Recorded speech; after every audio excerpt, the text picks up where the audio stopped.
Hello friends, ഇന്ന് നമ്മൾ നോക്കാൻ പോകുന്നത് 6th സ്റ്റാൻഡേർഡ് ദീപകം എന്ന ടെക്സ്റ്റ് ബുക്കിൻ്റെ ആദ്യത്തെ ചാപ്റ്ററായ വയം വർണ്ണമാലാം പഠാമഹ. നമുക്ക് വർണ്ണമാല പഠിക്കാം. വർണ്ണാഹ ദ്വിവിധാഹ ഭവന്തി. വർണ്ണങ്ങൾ രണ്ട് തരമാണുള്ളത്. സ്വരാഹ വ്യഞ്ജനാനീച്ച. സ്വരാക്ഷരങ്ങളെന്നും വ്യഞ്ജനാക്ഷരങ്ങളെന്നും.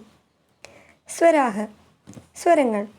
സ്വരാണാം ഉച്ചാരണം സ്വതന്ത്ര രൂപേണ ഭവതി. സ്വരാക്ഷരങ്ങളുടെ ഉച്ചാരണം സ്വതന്ത്ര രൂപത്തിലാണ്. അതായത് സ്വരങ്ങൾ പറയുമ്പോൾ വേറെ വർണ്ണങ്ങളുടെ സഹായം എടുക്കാറില്ല. സ്വരാഹ ദ്വിവിധാഹ സന്തി. സ്വരാക്ഷരങ്ങൾ രണ്ട് വിധമാണുള്ളത്. സമാനാക്ഷരാണി സന്ധ്യാക്ഷരാണി ച. സമാനാക്ഷരമെന്നും സന്ധ്യാക്ഷരമെന്നും. സമാനാക്ഷരാണി എന്ന് വെച്ചാൽ വർണ്ണമാലായാം ആദൗ യേ സാമാന്യാഹ സ്വരാഹ സന്തി തേ സമാനാക്ഷര സ്വരാഹ ഭവന്തി. ഇനി നമ്മൾ നോക്കാൻ പോകുന്നത് സമാനാക്ഷരങ്ങൾ. അതായത് അക്ഷരമാലയുടെ വർണ്ണമാലയിലെ തുടക്കത്തിലുള്ള സ്വരാക്ഷരങ്ങൾ ഒരേ അക്ഷരത്തിൻ്റെ സ്വരാക്ഷരങ്ങളാണ്. അങ്ങനെ വരുന്ന അക്ഷരങ്ങളെയാണ് നമ്മൾ സമാനാക്ഷര സ്വരാക്ഷരങ്ങൾ എന്ന് പറയുന്നത്. ഇതെന്ന് പറയുന്നത് രണ്ട് തരമാണുള്ളത്. ഹ്രസ്വഹ അധികം, അതുപോലെ ദീർഘഹ. ഹ്രസ്വഹ എന്ന് പറയുമ്പോൾ നമ്മൾ അധികം എഫേർട്ട് ഇടുന്നില്ല. എ, ഇ, ഉ, ഋ, ല എന്നുള്ളതാണ്. ദീർഘഹ എന്ന് പറയുമ്പോൾ നമ്മൾ ദീർഘമായിട്ട് പറയുന്നത്. എന്താണ്? ആ, ഈ, ഊ, ഋ. അതിന് മാത്രം, അതായത് ന് ദീർഘസന്ധി ഇല്ല. ഓക്കെ, അടുത്തതായിട്ട് നമ്മൾ പറയാൻ പോകുന്നത് സന്ധ്യാക്ഷരാണിയാണ്. ദ്വയോഹു നിശ്ചിത സ്വരയോഹു സന്ധിദ്വാര യേ നവീനാഹ സ്വരവർണ്ണാഹ ജായന്തെ തേ സന്ധ്യാക്ഷര സ്വരാഹ ഭവന്തി. അതായത് രണ്ട് നിശ്ചിത സ്വരാക്ഷരങ്ങൾ ചേരുമ്പോൾ പുതിയൊരു സ്വരാക്ഷരം ഉണ്ടാവുന്നതിനെയാണ് സന്ധ്യാക്ഷര സ്വരാക്ഷരം എന്ന് വിളിക്കുന്നത്. ഓക്കെ, ഇതിനകത്ത് ഹ്രസ്വ ഇല്ല.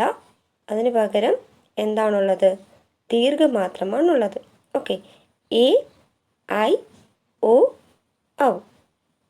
ഓക്കെ, അതായത് രണ്ട് നിശ്ചിത സ്വരങ്ങൾ എ, ഇ ചേരുമ്പോൾ എന്താണ് ഉണ്ടാവുന്നത്? ഒരു പുതിയ സ്വരം, അതായത് പുതിയ സ്വരാക്ഷരം ഉണ്ടാവുന്നു. എ അധികം ഇ ആവുമ്പോൾ ഏത് സ്വരാക്ഷരമാണ് ഉണ്ടാവുന്നത്? എ. എ അധികം എ ആണെങ്കിൽ ഐ. എ അധികം ഓ ആണെങ്കിൽ ഓ. എ അധികം ഓ ആണെങ്കിൽ ഔ. ഓക്കെ, അടുത്ത നോക്കാം. അനുനാസിക സ്വരാഹ. അതായത് വാഗൊണ്ടും മൂക്കുകൊണ്ടും ഉച്ചരിക്കുന്ന സ്വരാക്ഷരങ്ങളെയാണ് നമ്മൾ അനുനാസിക സ്വര എന്ന് വിളിക്കുന്നത്. ഓക്കെ, ആം, ഔം, ഈം, ഈം, ഉം, ഊം, റും, റും, റും, ഇം, ഐം, ഓം, ഔം. ഓക്കെ, അങ്ങനെ പറയുന്നതാണ്. നിങ്ങളും പറഞ്ഞു നോക്കുക. ഓക്കെ, ഇനി നമ്മൾ നോക്കാൻ പോകുന്നത് വ്യഞ്ജനാക്ഷരമാണ്. അതിൻ്റെ പ്രത്യേകത എന്ന് പറയുന്നത് വ്യഞ്ജനാനാം ഉച്ചാരണി കസ്യചിത് സ്വരസ്യ സഹായതായാഹ അപേക്ഷ അവശ്യം ഭവതി. വ്യഞ്ജനാക്ഷരം ഉച്ചരിക്കുമ്പോൾ ഏതെങ്കിലും സ്വരാക്ഷരത്തിൻ്റെ സഹായം വേണ്ടി വരുന്നു. അതഃ വർണ്ണമാലായാം വ്യഞ്ജനാനാം ഉച്ചാരണാർത്ഥം സർവത്ര അസ്വരസ്യ യോജനം ഭവതി.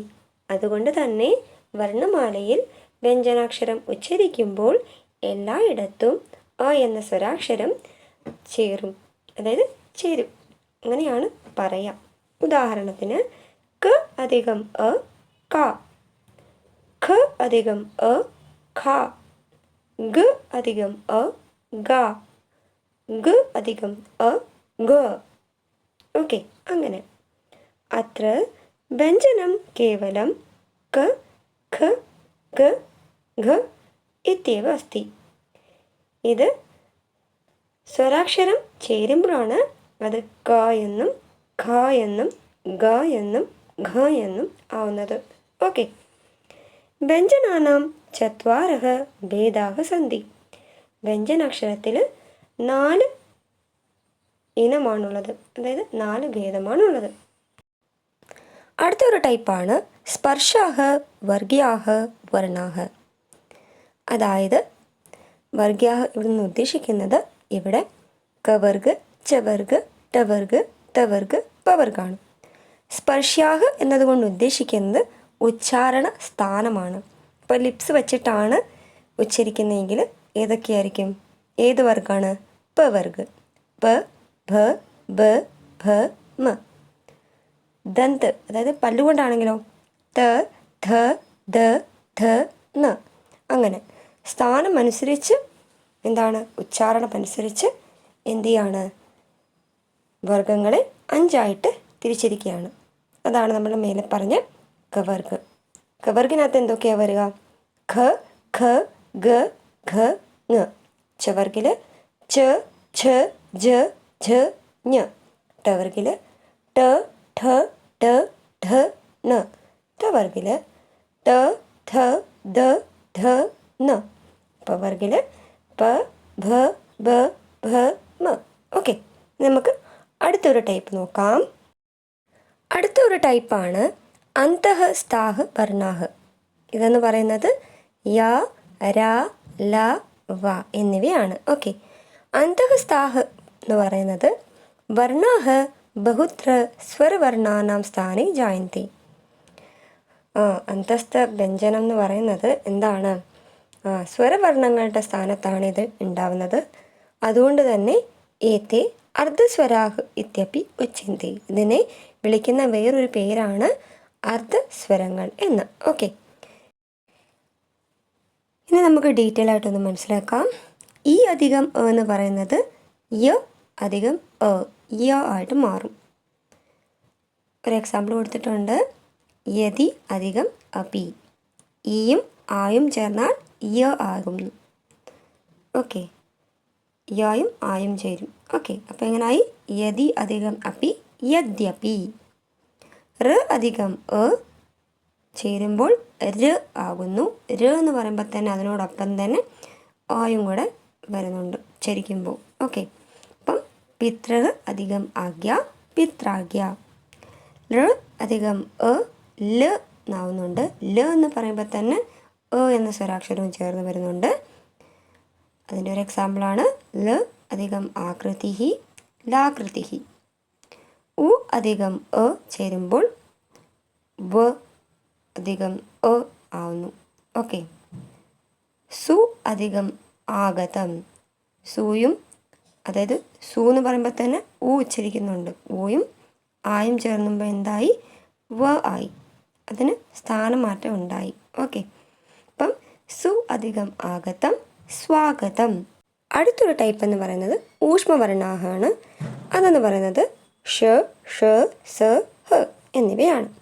അതായത് ഇത് ഉച്ചരിക്കുമ്പോൾ, ഈ വർണ്ണങ്ങൾ ഉച്ചരിക്കുമ്പോൾ വായിന്ന് ചൂട് കാറ്റാണ് വെളിയിലേക്ക് വരുന്നത്. ഓക്കെ, അടുത്തൊരു ടൈപ്പാണ് അയോഗവാഹവും വർണ്ണവും. അതാണ് അം, അഹ.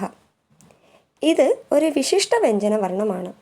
ഇവിടെ ഉച്ചരിക്കാനായിട്ട് എന്ന സ്വരത്തിൻ്റെ സംയോജനം മുന്നേ ആയിരിക്കും ഉണ്ടാവുക, അല്ലാണ്ട് പിന്നിലല്ല. അത്ര ദൗ അയോഗവാഹൗ സ്തഃ. ഇവിടെ 2 അയോഗവാഹമാണുള്ളത്. അതേതൊക്കെയാണ്? അമ്മും അഹ. അതായത് ഇവിടെ അം എന്ന് പറയുന്നത് അധികം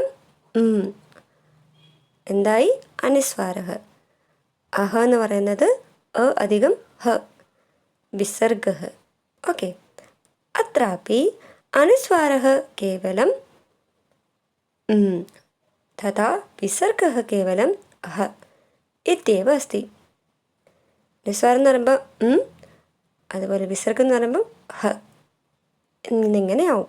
ഓക്കെ, ഏവമേവ അത്രാപി പൂർവം യോജിതഃ സ്വരഃ കേവലം ഉച്ചാരണാർത്ഥം അസ്തി.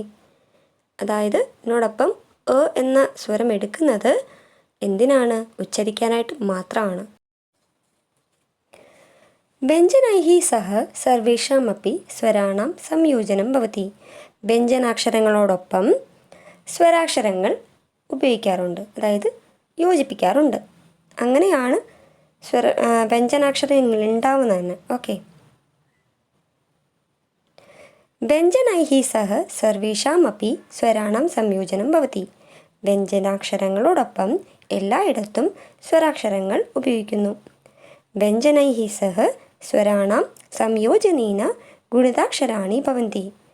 വ്യഞ്ജനാക്ഷരങ്ങളോടൊപ്പം സ്വരാക്ഷരങ്ങൾ ചേരുമ്പോൾ അത് ഗുണിതാക്ഷരങ്ങളായി മാറുന്നു. ഗുണിതാക്ഷരങ്ങൾ എന്ന് പറയുമ്പോൾ കൊടുത്തിട്ടുണ്ട്, സ്വരാക്ഷരങ്ങൾ കൊടുത്തിട്ടുണ്ട്, ഇവിടെ വ്യഞ്ജനാക്ഷരങ്ങൾ കൊടുത്തിട്ടുണ്ട്, മാത്രയും കൊടുത്തിട്ടുണ്ട്. സ്വരാക്ഷരങ്ങൾ എന്താണ് പറഞ്ഞേക്കുന്നത്? അ, ആ, ഇ, ഈ, ഉ, ഓ. ഇവിടെ മാത്രയും കൊടുത്തിട്ടുണ്ട്. ഓക്കെ. അപ്പോൾ ക ആണെങ്കിൽ ക, ക, കി, കീ, കു, കൂ. ഖ, ഖ, ഖ, ഖി, ഖീ, ഖു, ഖൂ. ഗ, ഗ, ഗ, ഗി, ഗീ, ഗു, ഗൂ. ഗ, ഗ, ഗ, ഗി, ഘീ, ഗു, ഗൂ. ഓക്കെ. അങ്ങനെ ങ, ങ, ങ, ങി, ങീ, ങു, ങൂ. ച, ച, ച, ചി, ചീ, ചു, ചൂ. ഛ, ഛ, ഛ, ഛി, ഛീ, ഛു, ഛൂ. ജ, ജ, ജ, ജി, ജീ, ജു, ജൂ. ജ, ജ, ജ, ജി, ജീ, ജു, ജൂ. ങ, ങ, ങ, ങി, ങീ, ങു, ങൂ. ഓക്കെ. ഇങ്ങനെ ബാക്കിയുള്ളതും ചെയ്യണം. ഓക്കെ. വദാമഹ ലിഖാമഹ ച. പറയാം, എഴുതാം. ഋ, ഋ, ഋ, എ, ഐ, ഒ, ഔ. ഇതേ പാറ്റേൺ വേണം താഴോട്ടും ഫോളോ ചെയ്യാൻ. ഓക്കെ. കൃ, കൃ, കൃ, കെ, കൈ, കോ, കൗ. ഇതുപോലെ തന്നെ ഈ ഒരു പാറ്റേൺ ഫോളോ ചെയ്ത് എഴുതിയാൽ മതി. ഓക്കെ. പിന്നെ അടുത്തതും അതേപോലെ തന്നെയാണ്. ട്, ട, ട, തി, ടി, ടു, ടു. ബാക്കിയും അതേ പാറ്റേൺ തന്നെ ഫോളോ ചെയ്യുക. ഓക്കെ. അടുത്തതും അതേപോലെ. ഇതെല്ലാം നിങ്ങൾക്ക് ഫിൽ ചെയ്യാനുള്ളതാണ്. ഒരേ പാറ്റേൺ ഫോളോ ചെയ്ത് പോയാൽ മതി. ഓക്കെ. അതുപോലെ തന്നെയാണ് ഇതും. യ, യ, യ, ഇ, ഈ, യു, യു. ഇതേ പാറ്റേൺ ഫോളോ ചെയ്ത് ബാക്കിയും എഴുതുക. ഓക്കെ. അത്രേ ഉള്ളൂ. ഇത് അയോഗവാഹന. ഇതും എന്താണ്? ക, സ്വരാക്ഷരം കൂടെ ചേരുമ്പം കം, കാം, കിം, കീം എന്ന് പറഞ്ഞിട്ട് അതും ഫില്ല് ചെയ്യുക. ഓക്കെ. ഒരേ പാറ്റേൺ ആണ്, അത് ഫോളോ ചെയ്ത് പോയാൽ മതി കേട്ടോ. പിന്നെ ഇതുണ്ട്. ഓക്കെ. ഇനി അടുത്ത നമുക്ക് എക്സസൈസിലേക്ക് പോകാം. ഇതിനകത്തും എന്തെങ്കിലും അർത്ഥം മനസ്സിലാവുന്നില്ല എന്നുണ്ടെങ്കിൽ കമൻറ്റിൽ ഒന്ന് മെൻഷൻ ചെയ്താൽ മതി, ഞാൻ പറഞ്ഞുതരാം. വയം അഭ്യാസം കുർമഃ. നമുക്ക് എക്സസൈസ് ചെയ്യാം. ഓക്കെ. ഇവിടെ എന്താ ചോദിച്ചിരിക്കുന്നത്? കസ്യ ചിത്രം. ഇത് എന്തിൻ്റെ ചിത്രമാണ്?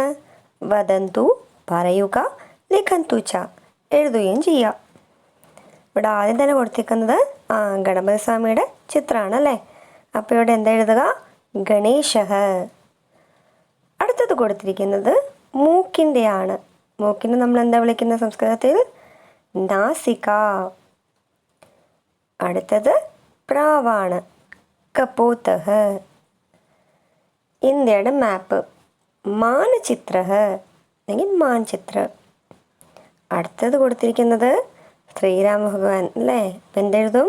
ശ്രീരാമഃ അല്ലെങ്കിൽ രാമഃ. അടുത്തത് ഡമറുവാണ് കൊടുത്തിരിക്കുന്നത്. ഡങ്ക. മാൻ അതായത് മൃഗഃ. സ്പൂണ് ചമസഃ. യജ്ഞം യജ്ഞഃ. അടുത്തത് കൊടുത്തിരിക്കുന്നത് എന്താണ്? കാല് പാദഃ. ചിത്രം പശ്യന്തു, ചിത്രം നോക്കുക. പട്ടികാതഃ സമുചിതാൻ വർണ്ണസമൂഹാൻ ചിത്വാ റിക്തസ്ഥാനാനി പൂരയന്തു. അതായത് ഇവിടെ താഴെ ബോക്സ് കൊടുത്തിട്ടുണ്ട്, കണ്ടോ? ഇതിനകത്തുനിന്ന് കണ്ടെത്തി യഥാസ്ഥാനത്ത് പൂരിപ്പിക്കുക. ഇതിന് യോജിച്ച, ഈ ഓരോ പിക്ചറിനും യോജിച്ച എന്തോ അത് കണ്ടെത്തി എഴുതുക. ഓക്കെ, ആദ്യം തന്നെ ഉള്ളത് കൊടുത്തിട്ടുണ്ട്. ഒരു താമരയാണ് ഇവിടെ കൊടുത്തിരിക്കുന്നത്, പങ്കജം. ഇവിടെ ഒരു ചന്ദ്രനെയാണ്, ചന്ദ്രഃ. ഇവിടെ തുമ്പിക്കൈ, ശുണ്ഡഃ. മരം, വൃക്ഷഃ. പല്ല്, ദന്താഃ. ബീക്ക്, ചുണ്ട്, ചഞ്ചു. ത്രിശൂലം, ത്രിശൂലം. ഇത് ഈ സൈൻ എന്ന് പറയുന്നത് 8ൻ്റെ സൈനാണ്. സംസ്കൃതത്തിൽ 8, അഷ്ട. ഡമറു, ഢങ്ക. ശംഖ്, അതായത് ശംഖ് എന്ന് ഇവിടെ എഴുതുക. ഓക്കെ, അടുത്തത് കൊടുത്തിരിക്കുന്നത് പ്രഥമവർണ്ണേന പദം വദന്തു ലിഖന്തു ഛ. അതായത് ഇവിടെ കുറേ വർണ്ണങ്ങൾ കൊടുത്തിട്ടുണ്ട്, ക, ച, പ എന്ന് കൊടുത്തിട്ടുണ്ട്.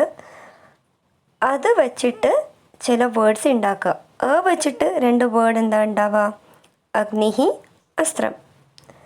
ക വെച്ചിട്ട്, അതായത് ക സ്റ്റാർട്ട് ചെയ്ത് നമ്മൾ 2 വേർഡ്സ് എഴുതണം, 2 വേർഡ് ഫോം ചെയ്യണം. ഓക്കെ, കപോതഃ, കമലം. ച വെച്ച് ചക്രം, ചന്ദ്രഃ. പ വെച്ച് പർവതഃ, പുഷ്പം. ന വെച്ച് നദി, നൗക. മ വെച്ച് മാനവഃ, മനഃ. ഹ വെച്ച് ഹസ്തഃ, ഹംസഃ. ത വെച്ച് തപഃ, താരകഃ. വ വെച്ച് വായുഃ, വർഷഃ. ഷ വെച്ച് ശക്തിഃ, ശരണം. ഈ വെച്ച് ഇന്ദ്രഃ, ഇന്ദ്രധനുഃ. ഇതല്ലാണ്ട് വേറെ വാക്കും വേണമെങ്കിൽ നിങ്ങൾക്ക് എഴുതാവുന്നതാണ് കേട്ടോ. അടുത്ത നോക്കാം. സ്വപരിവാരസ്യ സദസ്യാനാം പൂർണ്ണനാമാനി ലിഖന്തു. സ്വന്തം ഫാമിലി മെമ്പേഴ്സിൻ്റെ ഫുൾ നെയിം എടുത്ത് എഴുതണം. ഇവിടെ കൊടുത്തിട്ടുണ്ട് അമ്മ, അച്ഛൻ, അനിയത്തി, അനിയൻ, മുത്തശ്ശൻ, മുത്തശ്ശി, അമ്മുമ്മ, അപ്പൂപ്പൻ എന്നൊക്കെ കൊടുത്തിട്ടുണ്ട്. ഓക്കെ, അവരുടെയൊക്കെ പേരാണ് ഇവിടെ എഴുതേണ്ടത്. തുടക്കത്തിലുള്ള പേര്, ഇടയ്ക്ക് വരുന്ന പേര്, പിന്നെ ഏതാണ് കാസ്റ്റ് അതെടുത്ത് എഴുതുക ലാസ്റ്റിൽ. ഓക്കെ, ഇവിടെ ഒരു എക്സാമ്പിൾ കൊടുത്തിട്ടുണ്ട്. മാതാ മിനി. മധ്യനാമ അവിടെ ഒന്നും ഇല്ലെങ്കിൽ ബ്ലാങ്ക് വിട്ടേക്കുക, ബ്ലാങ്കായിട്ട് കൊടുത്തേക്കുക, അല്ലെങ്കിൽ ഒരു ഹൈഫൺ കൊടുത്തേക്കുക. പിന്നെ കുലത്തിൻ്റെ പേര് നായർ. ഓക്കെ, അപ്പം അച്ഛൻ്റെ പേര് മഹേഷ് എസ് ആണെങ്കിൽ മഹേഷ് എസ് നായർ എന്നാണെങ്കിൽ പ്രഥമനാമ മഹേഷ്, മധ്യനാമ എസ്, കുലത്തിൻ്റെ പേര് നായർ. ഓക്കെ, അപ്പോൾ പിതാമഹി, പിതാമഹ എന്ന് പറയുന്നത് അച്ഛൻ്റെ അമ്മയും അച്ഛൻ്റെ അച്ഛനുമാണ്. മാതാമഹി, മാതാമഹ എന്ന് പറയുന്നത് അമ്മയുടെ അമ്മയും അമ്മയുടെ അച്ഛനുമാണ്. ഓക്കെ, ഇതേ കണക്ക് നിങ്ങൾ നിങ്ങളുടെ ഫാമിലി മെമ്പേഴ്സിൻ്റെ പേരെടുത്ത് ഫിൽ ചെയ്യുക. കക്ഷായാഹ ശിക്ഷികാണാം ശിക്ഷകാണാം ച പൂർണ്ണനാമാനി ലിഖന്തു. ക്ലാസ്സിൽ നിങ്ങളെ പഠിപ്പിക്കുന്ന നിങ്ങളുടെ ടീച്ചേഴ്സ്, അവരുടെ കംപ്ലീറ്റ് നെയിമും എടുത്ത് എഴുതുക. ഓക്കെ, ഇവിടെ ഉപാധി കൊടുക്കുക. ശ്രീമാൻ ആണെങ്കിൽ ശ്രീമാൻ, ശ്രീമതി ആണെങ്കിൽ ശ്രീമതി. ഓക്കെ, ആദ്യത്തെ പേര് ഇപ്പം ഒരു എക്സാമ്പിൾ കൊടുത്തേക്കാണ്. നകുൽ, ഇടയ്ക്കുള്ള പേര് കുമാർ, അവസാനത്തെ പേര് മിശ്ര, നകുൽ കുമാർ മിശ്ര. അടുത്ത പേര് ഭഗവതി പ്രസാദ്. വേറെ പേരൊന്നും ഇല്ലയെന്നുണ്ടെങ്കിൽ, അതായത് ലാസ്റ്റ് നെയിം ഇല്ലയെന്നുണ്ടെങ്കിൽ ഹൈഫൺ കൊടുത്ത് വിട്ടേക്കാം. ഓക്കെ, ഈ ക്വസ്റ്റ്യൻ ചെയ്യേണ്ടതെന്ന് വെച്ചാൽ സ്വന്തം സുഹൃത്തുക്കളുടെ പേരാണ് എഴുതേണ്ടത്. First name, middle name, last name. Okay, ഇവിടെ ഒരു എക്സാമ്പിൾ ഞാൻ കൊടുത്തിട്ടുണ്ട്. ആഗം, ഇടയ്ക്ക് പേരില്ല, പിന്നെ അവസാനത്തെ പേരാണ് ജെയിൻ, ആഗം ജെയിൻ. പിന്നെ പ്രിൻസ് കുമാർ, ലാസ്റ്റ് നെയിം ഇല്ല, അപ്പോൾ പ്രിൻസ് കുമാർ. കേശവ്, ഇടയ്ക്കുള്ള പേരില്ല, Gupta, Keshav Gupta. Okay. Middle name ഇല്ല എന്നുണ്ടെങ്കിൽ ഹൈഫൺ ഇടുക, ലാസ്റ്റ് നെയിം ഇല്ല എന്നുണ്ടെങ്കിൽ ബ്ലാങ്കായിട്ട് ഇടുക, അല്ലെങ്കിൽ ഹൈഫൺ ഇടുക. ഓക്കെ, ഇങ്ങനെ ചെയ്താൽ മാത്രം മതി. നിങ്ങളുടെ സുഹൃത്തുക്കളുടെ പേരാണ് ഇവിടെ എഴുതേണ്ടത്. ഓക്കെ. അപ്പോൾ എല്ലാവർക്കും ഈ ചാപ്റ്റർ നന്നായി മനസ്സിലായെന്ന് കരുതുന്നു. എല്ലാവർക്കും ഈ വീഡിയോ ഇഷ്ടമായ ഉറപ്പായും ലൈക്ക് ചെയ്യുക, കമൻറ്റ് ചെയ്യുക, ഷെയർ ചെയ്യുക, സബ്സ്ക്രൈബ് ചെയ്യുക. സബ്സ്ക്രൈബ് ചെയ്യുമ്പോൾ സൈഡിലൊരു ബെല്ലൈക്കൺ ഉണ്ടാകും, അതും കൂടെ എനേബിൾ ചെയ്യുക, ഓൾ എന്ന ഓപ്ഷൻ കൊടുക്കുക. എന്നാൽ മാത്രമേ ഞാൻ ഇനി വീഡിയോസ് ഇടുമ്പോൾ നിങ്ങൾക്ക് നോട്ടിഫിക്കേഷൻ കിട്ടുകയുള്ളൂ. താങ്ക്